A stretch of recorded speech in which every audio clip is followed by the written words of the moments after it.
Storytime at Home. Presented by Public Library of Cincinnati and Hamilton County. Hi, I'm Miss Ashley, a librarian from the Anderson Branch Library, and I'm here today to read you a story. Now, you may not know, but June is actually Pride Month.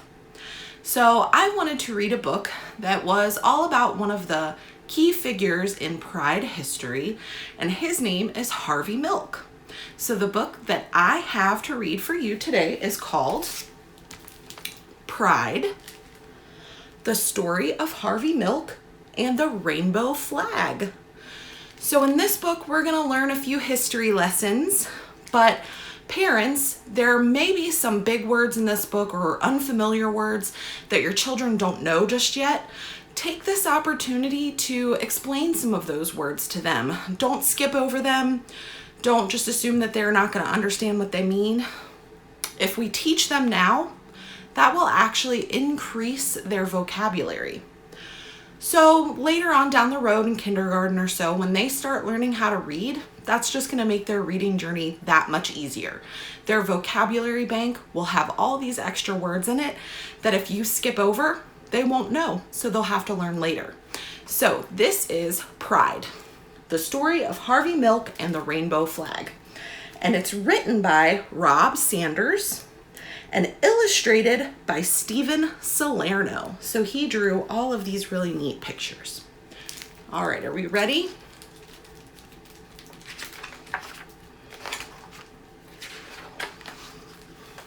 And this is Harvey. You have to give them hope. Hope for a better world. Hope for a better tomorrow. Harvey Milk was an ordinary man, but he had an extraordinary dream. That dream would change history.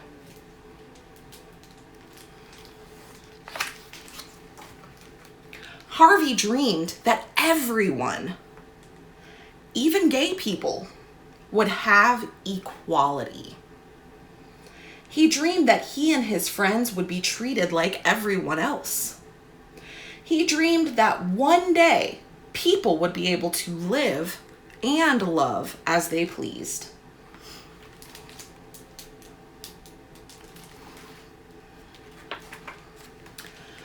With his New York accent, Harvey talked to everyone about his dream.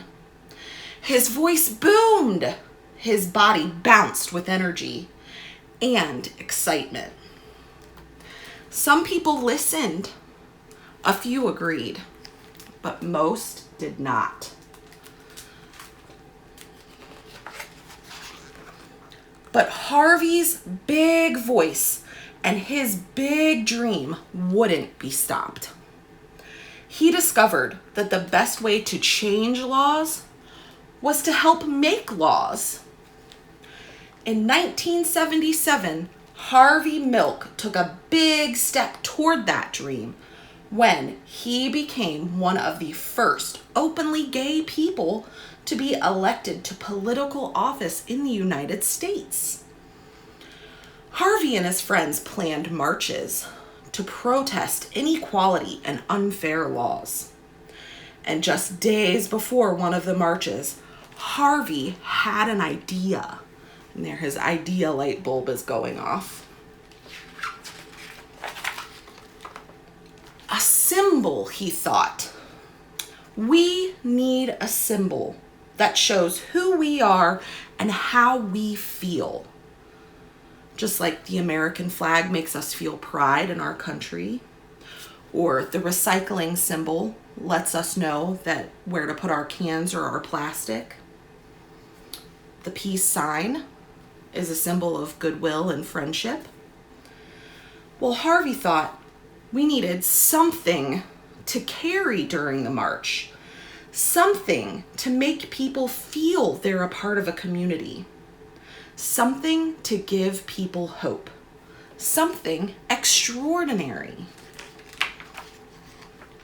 Harvey knew an artist who could help, Gilbert Baker.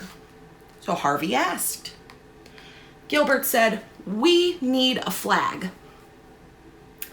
Volunteers arrived to help Gilbert's design come to life. Together, they dipped fabric into large barrels filled with vivid, vibrant dyes. They cut and pieced and sewed until, what do you think they had? You make a prediction?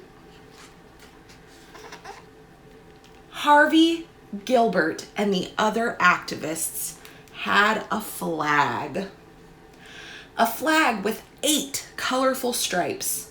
A flag that Harvey hoped would give hope. Rights are won only by those who make their voices heard. And on June 25th, 1978, when it was time for the march, a breeze stirred in San Francisco. The flag unfurled. How beautiful. The wind blew, the flag fluttered, flapped, and flew. A rainbow as bright and unique as the men and women who walked behind it led the march. Harvey and the people asked for equality. They asked to be treated like everyone else. They asked to live and love as they pleased. They hoped the march would make a difference.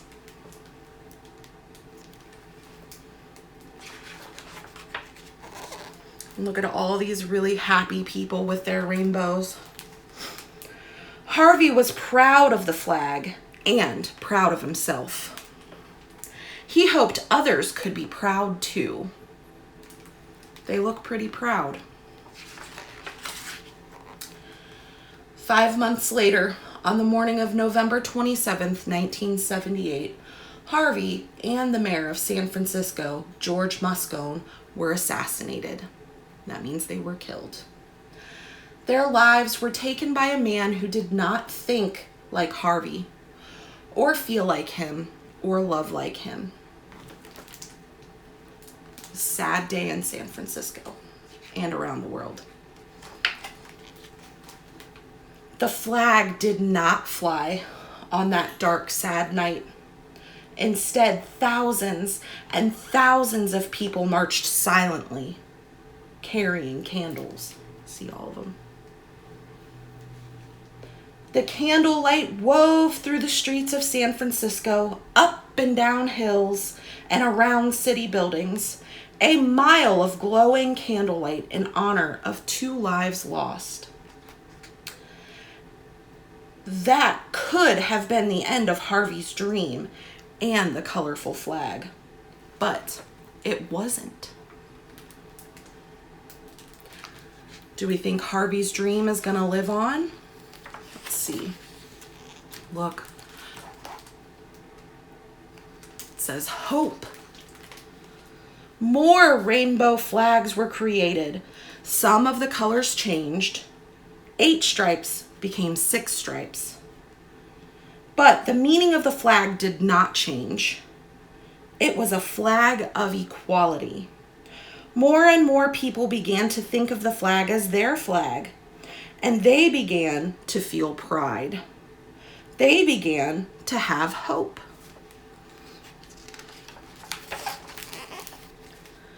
In 1994, Gilbert Baker designed another rainbow flag. And look at this one.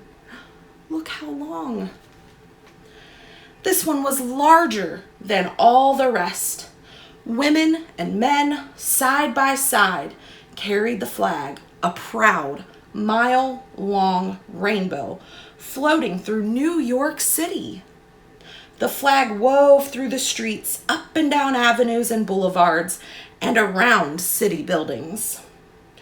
The people demanded equality. They demanded to be treated like everyone else. They demanded to live and love as they pleased. They were proud. They had hope. They would make a difference. I ask for the movement to continue, for the movement to grow.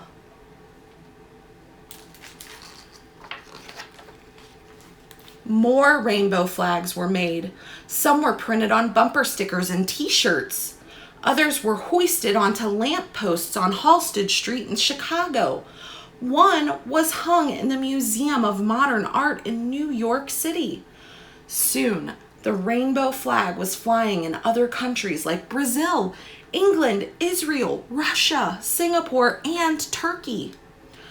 The rainbow flag now unfurled on farms, in suburbs, and in cities. The flag flew proudly outside public buildings, hotels, shops, restaurants, churches, and homes.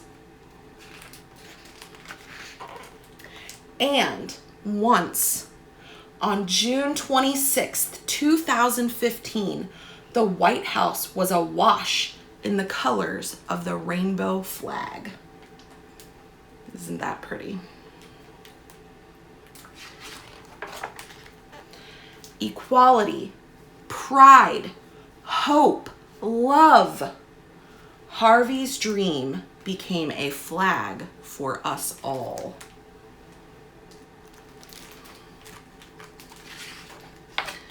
The end. And at the end, if you check this book out from the library or on Libby, the Overdrive app, you can see the biographical notes that gives a little more information about Harvey Milk and Gilbert Baker, the flag maker, and the rainbow flag itself. It has gone through many iterations since Harvey came up with the idea, but this was Pride, the story of Harvey Milk and the rainbow flag, written by Rob Sanders and illustrated by Stephen Salerno.